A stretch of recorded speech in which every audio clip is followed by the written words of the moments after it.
What's up, guys? All right, we're going over the RDL, known as the Romanian deadlift, focusing on hamstrings, lower back, and glutes. We're going to be using a barbell for this demonstration. You can do them with dumbbells or kettlebells as well. A barbell is great to use. When you pick up the bar from the rack, you put your feet a little bit less than shoulder width distance apart. You're going to get your chest up, roll your shoulders back, unlock the knees, hinging at the hips, sticking your butt back as far as you can and lowering that upper body down, and then driving your hips up and through as your upper body comes to the top.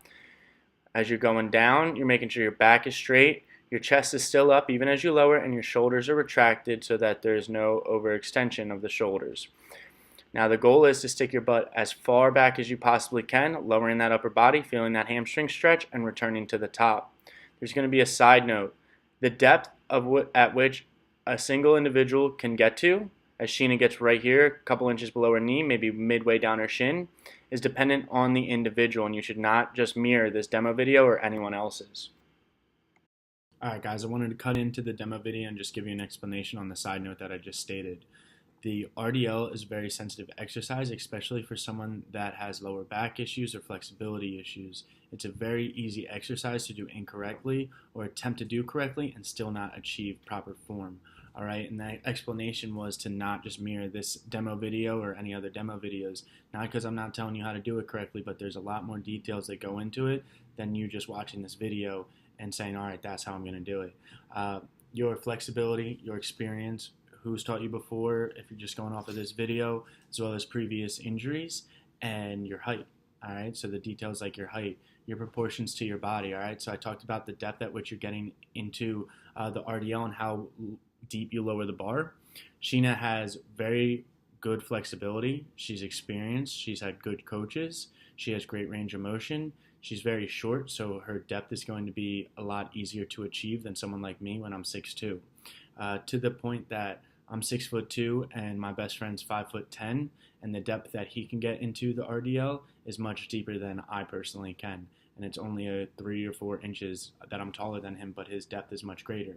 Not only because of the overall height, but my legs proportion compared to my upper body, my body's proportions compared to his are much different. I have longer legs, he has shorter legs. So he can get deeper and I can't because I'm taller, and I also just have longer legs in general for my proportions on my body.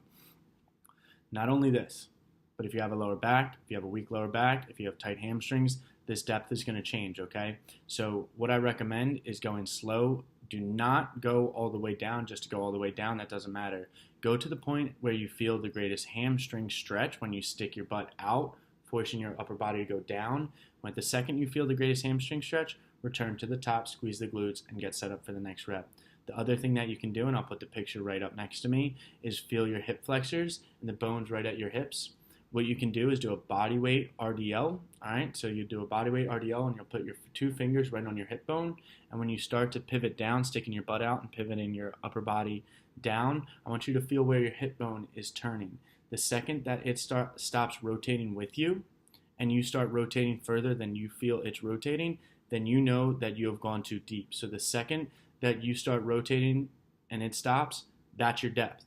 Right where it stops rotating is the depth that you should only be going to. So there's an easy signal that you can do on your own, or you can have your friend do, is hold that hip bone, and as you're rotating, if that hip bone stops moving, that is your depth, all right? So you definitely shouldn't be going all the way down to your feet. That's not something you should do just because you think you can reach down there and your arms can get there and down there. It doesn't mean that's what's best for you. Just because you can get down to mid-shin because you saw Sheena in this video do it doesn't mean it's relevant to you, all right?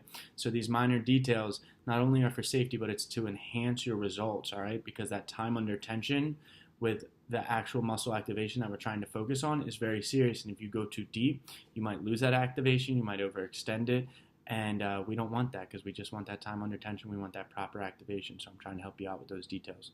Get to work.